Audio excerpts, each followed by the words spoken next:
सबसे पहले रैंकाइन पढ़ा था, ठीक है, रैंकाइन साइकिल।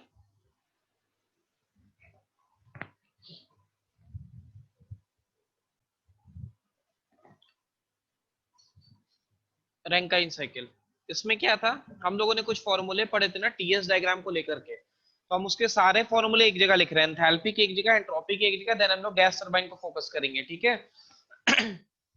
यहाँ तक शो हो ही रहा है, ठीक है।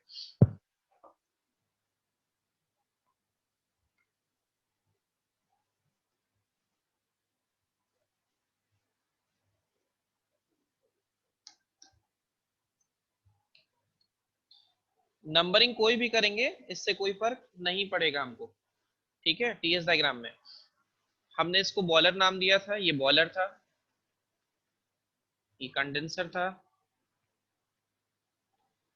Gas turbine and pump. जब भी साइकिल बनाएंगे एरो जरूर बनाएंगे। हम यहाँ पर फॉर्मूला बता रहे हैं समराइज करके, ताकि आपको जो एग्जाम में हेल्प मिल सके, सारे फॉर्मूले एक जगह हो जाए। तो पहले एंथैल्पी के लिए लिखते हैं, देन एंट्रोपी के लिए। एंथैल्पी इक्वेशंस, ठीक है। सपोज एंथैल्पी इक्वेशन में अब किसी पॉइंट्स पे लेना है, इस 2 पॉइंट पे या 3 पॉइंट पे लेना है, या इसके इन बिटवीन कहीं किसी पॉइंट पे लेना है, तो इसके लिए हमको ये कंसिडर कर लेते हैं कोई पॉइंट्स, जैसे 2 और 3 एक पॉइंट है, यहाँ ए, यहाँ पर बी और यहाँ सी मान लेते हैं, ठीक है। तो हमने एंथैल्पी एट ए क्या पढ़ा है, एच एफ, क्यों, क्योंकि ये सैचुरेटेड लिक्विड की लाइन थी। सिमिलरली एच सी की वैल्यू क्या पढ़ी है, एच जी, क्यों, ये सैचुरेटेड वेपर की लाइन है। एच बी क्या पढ़ा था, बी ए और सी के बीच में आता है, इसलिए हमने बताया था आपको, अगर हम इस पॉइंट से आगे बढ़ेंगे तो प्लस करेंगे और इससे पीछे आएंगे तो माइनस करेंगे। तो हम H A plus X H F G लिख सकते हैं, या फिर H C minus X H F G, दोनों सही है। सिमिलरली H2 पे आएंगे, ठीक है। H2 हमारे पास यहाँ है, ए पॉइंट से पीछे आएंगे, इसलिए H2 minus CP T higher minus T lower. तो यहां पर हायर और लोअर कौन सा है, हायर एट ए है, लोअर एट 2 है, इसलिए हम यहाँ पर ए माइनस 2 लिख रहे हैं। नंबरिंग आप कुछ भी करेंगे, नंबरिंग आप जैसे करना चाहे करिएगा, अपने अकॉर्डिंग नंबरिंग करके आप इसको सेट करके याद करना हो याद कर सकते हैं, बट लिखने का तरीका यही होगा, ठीक है। तो हमने क्या निकाला, H2 पे H A minus CP T A minus T two. CP कौन सा, लिक्विड का कि वेपर का, तो इस साइड में लिक्विड होता है, इसलिए CP of liquid, CP of liquid. Similarly जब हम दूसरे तरफ जाएंगे H3 की तरफ, HC से आगे बढ़ेंगे, इसलिए HC plus CP of vapour, T higher minus T lower करना है, T3 minus TC, T3 minus TC. ये एंथैल्पी की इक्वेशन हो गई। इसके अलावा एंथैल्पी की कोई और इक्वेशन यहां नहीं लगेगी, हर पॉइंट्स पे एंथैल्पी निकालने के लिए। देन एंट्रोपी की इक्वेशंस लिखते हैं, एंट्रोपी के इक्वेशंस लिखते हैं। एंट्रोपी के इक्वेशंस क्या, सिमिलरली ए सी बी जिस सीक्वेंस में चले हम उसी सीक्वेंस में चलते हैं। एस ए की value, entropy at A is equals to S F, क्यों, क्योंकि सैचुरेटेड लिक्विड की साइड है। Similarly at C, S G, क्यों, entropy at saturated vapour line पे। सिमिलरली अब अगर हम एस बी को लिखते हैं, S F plus X S F G. S F कौन सा, ए पॉइंट है, S A plus X S F G, क्यों, ए से आगे बढ़ेंगे बी की तरफ, इसलिए ए में सम किया है, अगर सी से वापस आएंगे तो माइनस करेंगे, और यही फॉर्मूला कैसे लिखेंगे, S G minus x S F जी। तो फॉर्मूला सेम होगा, कहीं कुछ बदलेगा नहीं, वैसे ही जैसे ये लिखा है वैसे ही वो लिखा रहेगा। एच ए की वैल्यू एच एफ के बराबर है, इसलिए हम यहाँ एच एफ लिखे थे। एच सी की वैल्यू एच जी के बराबर है, इसलिए हम यहाँ एच जी कर दिए। सिमिलरली SF और SG के टर्म में लिखा है। H2 और H3 निकालना था, अब हम S3 निकालते हैं, S2 एंड S3। S2 कैसे निकलेगा? S2 हमारा लेफ्ट साइड में लिक्विड रीजन में है और S3 सुपर हीटेड रीजन में है। तो हमने क्या बोला था, अगर किसी पॉइंट से पीछे जाएंगे तो माइनस करेंगे, यानी SA माइनस कुछ भी जो भी वैल्यू 2 तक पहुंचने में लगेगी। तो A क्या है? SA SF के बराबर है। इट मींस SF पीछे आ रहा है इसलिए minus CP ln T higher upon T lower लिखते हैं।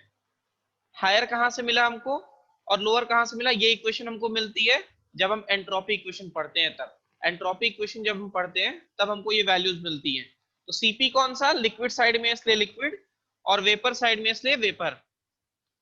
Similarly S3 is equals to SG minus CP vapour ln T higher upon T lower.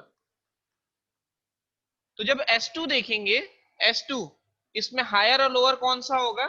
इन दोनों में से A और 2 के बीच में। तो A हमारा हायर है और 2 हमारा लोअर है। सिमिलरली S3 पे देखेंगे तो हायर हमारा 3 पे है और लोअर हमारा C पे है। तो हायर हमारा 3 पे है, लोअर हमारा C पे है। ठीक है, ये फॉर्मूला नोट हो गया, इसको एक बार नोट कर लीजिए। और इसको जब एक बार देख लेंगे तो ये सारे फॉर्मूले हमारे बन जाएंगे एंथैल्पी और एंट्रोपी निकालने के। ठीक है, सिर्फ एंथैल्पी और एंट्रोपी एट वेरियस पॉइंट्स है। बट अगर अब इसके बाद बात करें, इसके बाद बात करें कि वो फॉर्मूले कौन से थे जो इसमें यूज हो रहे थे, वो फॉर्मूले जो इसमें यूज हो रहे थे, ये आपको एक ही पन्ने पे नोट करना है। आपको एक पन्ने से ज्यादा जाना नहीं है, कोशिश करना है सब कुछ एक पन्ने पे आ जाए और नेक्स्ट पेज पे ये सारे फॉर्मूले हो सके तो एक बार में, अदरवाइज नेक्स्ट पेज पे छोटा छोटा ही लिखिए, बट एक पेज पे ही होना चाहिए, ताकि जब आप एक बार में रीडिंग करें, जब आप एक बार में रीडिंग करें तो आप क्लियरली रीडिंग कर सकें। ठीक है, देखिए 1 से 2 कौन सा है? पंप लगा है। पंप कैसा है? वर्क कंज्यूमिंग डिवाइस है, इसलिए हम उसको पंप वर्क कहते हैं। WP कैसा डिनोट करेंगे? एंथैल्पी डिफरेंस आपको बताया था, H2 माइनस H1। सिमिलरली 2 से 3 बॉयलर लगा है, बॉयलर लगा है। बॉयलर में क्या होता है? हीट सप्लाइड, कंबशन चैम्बर होता है ये, इसमें हीट सप्लाई देते हैं। तो हीट सप्लाई का फॉर्मूला कैसे बनेगा? डिफरेंस बिटवीन एंथैल्पी, बॉयलर के एंट्रेंस और आउटलेट पे उसका डिफरेंस होगा एंथैल्पी का, H3 माइनस H2। 3 से 4 टरबाइन है आपका, गैस टरबाइन है कि स्टीम टरबाइन है? स्टीम टरबाइन है, स्टीम टरबाइन, क्योंकि स्टीम साइकिल है ना। इसमें आपका कौन सा हो जाएगा? गैस टरबाइन का। गैस टरबाइन वर्क डेवलप करता है, WGT is equals to H3 minus H4। ठीक है, सिमिलरली अब बचा हमारा कंडेंसर। W पंप होता जैसे वैसे ही कंडेंसर का लिखेंगे। तो कंडेंसर काम क्या करेगा? हीट रिजेक्ट करेगा। जैसे हमारा बॉयलर हीट सप्लाई लिया था, वैसे कंडेंसर हीट रिजेक्ट करेगा। H4 minus H1, enthalpy difference. हमारे पास 4 ये फॉर्मूले थे। इसके अलावा हमने आपको बोला था कि W नेट निकालने के लिए WT माइनस WP करेंगे। एफिशिएंसी के लिए W net upon heat supplied करेंगे। ये सारे फॉर्मूले साथ में बनेंगे। पावर के लिए m.f या m.s जो भी स्टीम फ्लो रेट होगा और W नेट के बराबर होगा, बोला था। इसी तरह स्पेसिफिक स्टीम कंजम्पशन का फॉर्मूला बताया था। Specific steam consumption 1 upon 3600 upon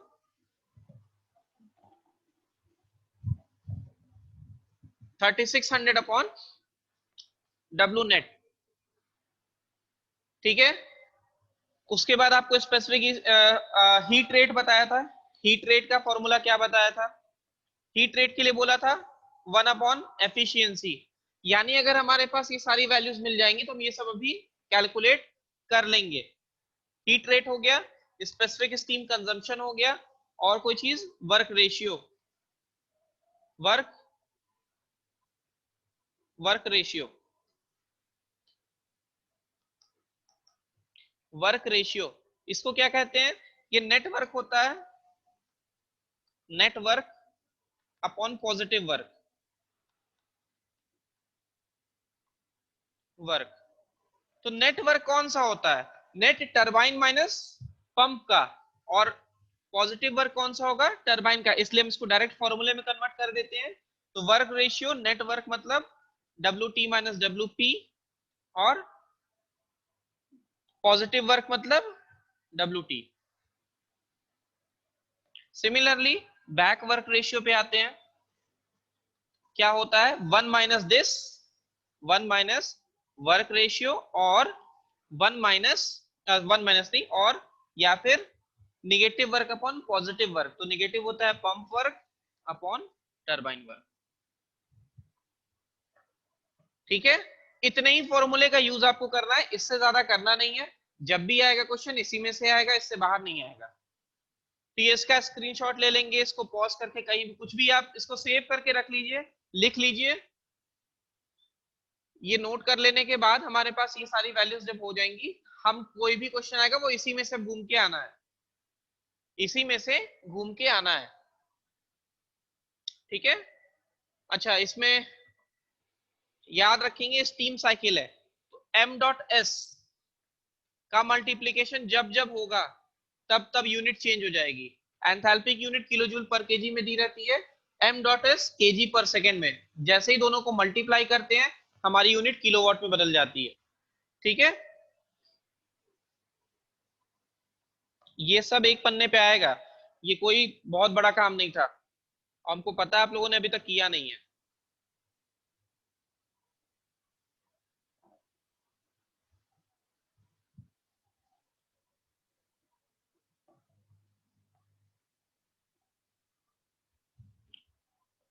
gas turbine चूंकि आप लोग का अभी चल रहा है, तो हम सारे फॉर्मूले नहीं लिख रहे हैं, कुछ वो फॉर्मूले लिख देते हैं जो अभी तक नहीं लिखे हैं, जो अभी तक यूज नहीं हुए हैं, क्लास में हम लोगों ने डिस्कस नहीं किया है। ठीक है। उन फॉर्मूले को लिख लेते हैं, देखते हैं जरा।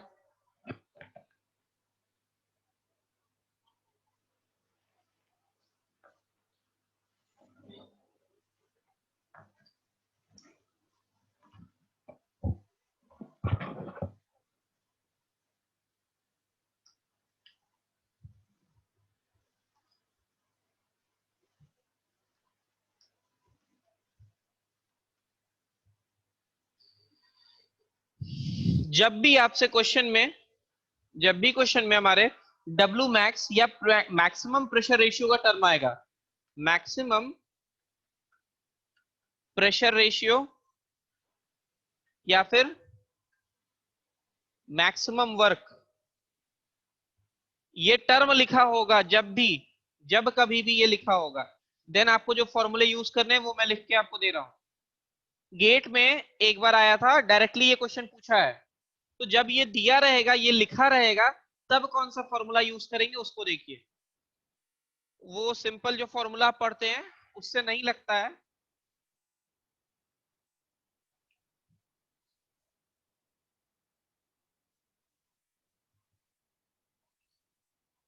जब मैक्सिमम की बात करेंगे तो T3 हमारा टी मैक्स है, ये तो पता ही है, साइकिल का टी मैक्स है।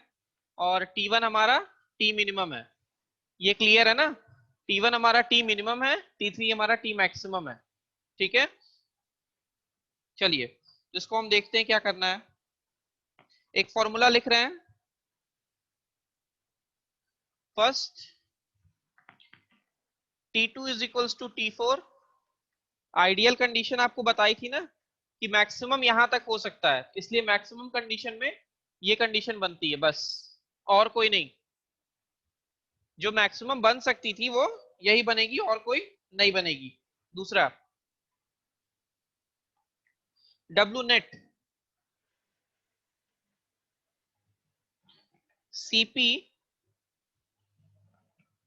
Under root T max minus under root T mean का स्क्वायर। ये सिर्फ और सिर्फ तभी लगेगा जब आपसे मैक्सिमम पूछा जाएगा, डब्ल्यू नेट मैक्सिमम आएगा, देन आप यही फॉर्मूला यूज करेंगे, अदरवाइज नहीं। जब आपसे डब्ल्यू नेट पूछा जाएगा तो आप जो लगाते थे वही लगाएंगे। बट जब भी मैक्सिमम की बात करेगा, मैक्सिमम वर्क के टर्म में, देन आप यही यूज करेंगे। प्रेशर रेशियो ऑप्टिमम पूछता है क्वेश्चन एग्जाम में कि ऑप्टिमम प्रेशर रेशियो कितना होगा, तो आप प्रेशर रेशियो जानते हैं P2/P1 T2/T1, ये फॉर्मूला जो लगाते थे थर्मोडायनेमिक रिलेशन से। बट ऑप्टिमम कैसे निकालेंगे? ऑप्टिमम निकालने के लिए फॉर्मूला है हमारे पास T maximum upon T minimum,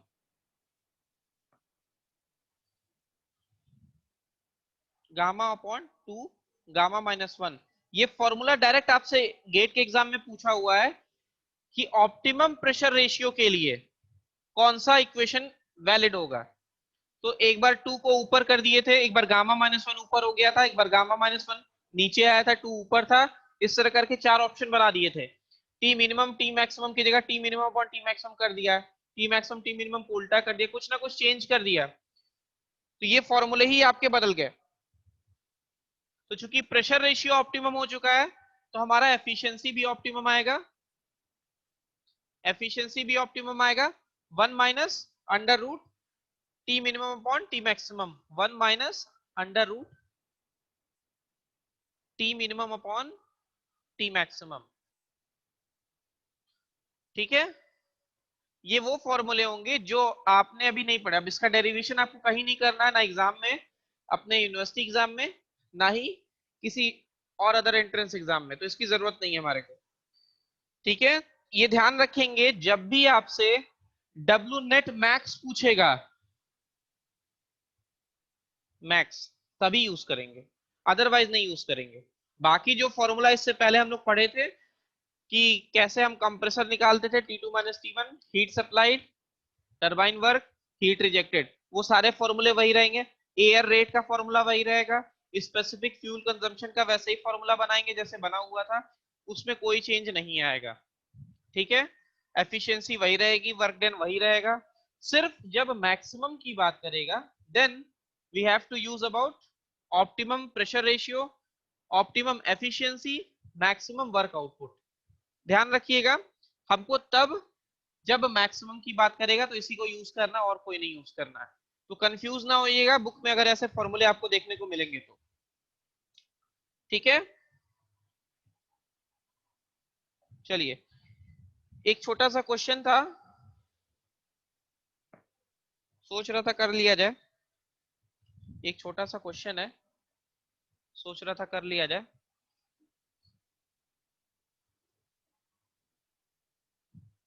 जो फॉर्मूले लिखे हैं उसी में से करेंगे। एक क्वेश्चन है, उसको लिख लेते हैं। ठीक है, एक क्वेश्चन है, उसको लिखते हैं और फिर जल्दी से करते हैं।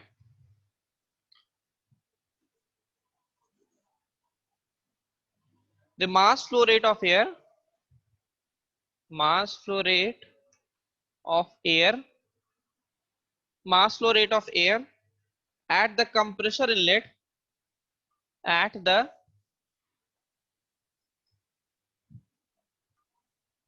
compressor inlet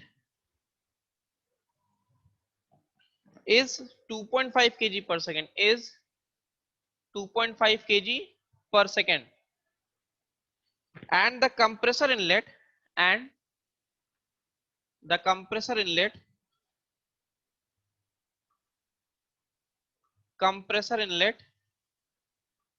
and the compressor inlet condition is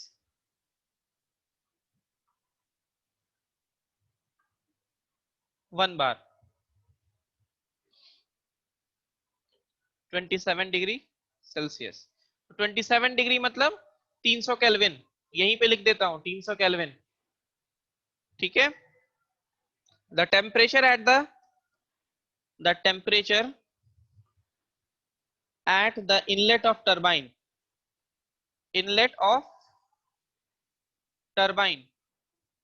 is 927 degrees centigrade. Determine the maximum power. Maximum power that can be developed that can be developed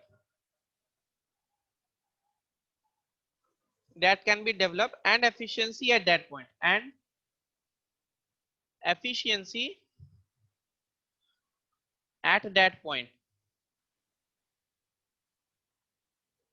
at that point.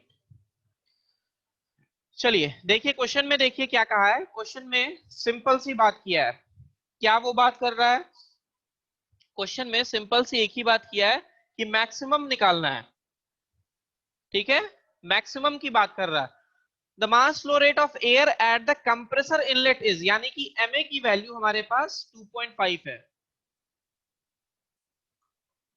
And the compressor inlet condition is 1 bar and 300 kelvin, यानी compressor के inlet पे P1 की value 1 बार है and T1 की value 300 kelvin है।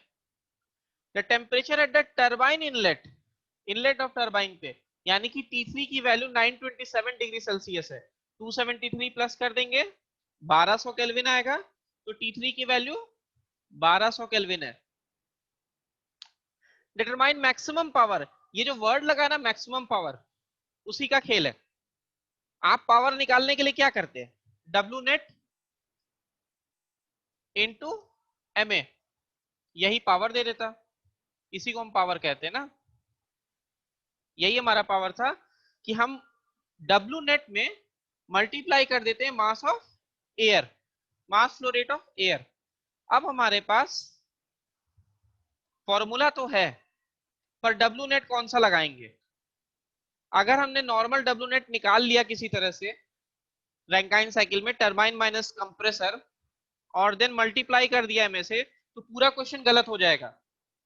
पूरा question गलत हो जाएगा। क्वेश्चन में क्या बोला है? Maximum power.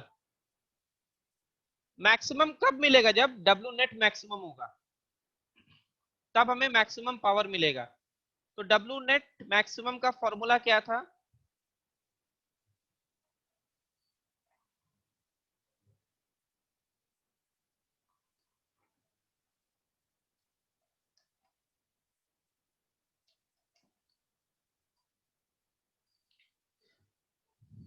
सीपी ब्रैकेट में T3 मतलब T max under root minus under root T minimum का होल स्क्वायर, ये डिफरेंस का होल स्क्वायर। तो ये फॉर्मूला जब बनेगा मैक्स का, देन आप इसको यूज करेंगे डायरेक्ट पावर के लिए। तो इसकी वैल्यू आई है, मैं डायरेक्ट वैल्यू लिख रहा हूं, एप्रोक्स 753 आ रही है, देख लीजिएगा 753 किलोवाट, 753.75 किलोवाट।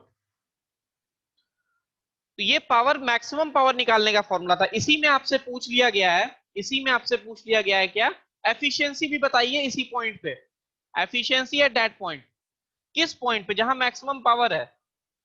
तो एफिशिएंसी का फॉर्मूला क्या था? 1 minus under root T minimum upon T maximum. तो टी मिनिमम क्या है हमारे पास? T1। मैक्सिमम क्या है? T3। आंसर निकालेंगे तो वैल्यू आएंगी 50% अप्रोक्स। ध्यान रखिएगा वैल्यूज अप्रोक्स में लिखी है मैंने, 50%। तो ये कर क्या रहे हैं? ये कर ये रहे हैं कि हमारे पास जो फॉर्मूले थे उसको हम डायरेक्ट यूज कर रहे हैं, लेकिन तब जब मैक्सिमम दिया है तब। तो फॉर्मूले में थोड़ा सा चेंज आएगा, उसको ध्यान रखेंगे। ठीक है, बोलिए। चलिए ठीक है, आगे बढ़ते हैं।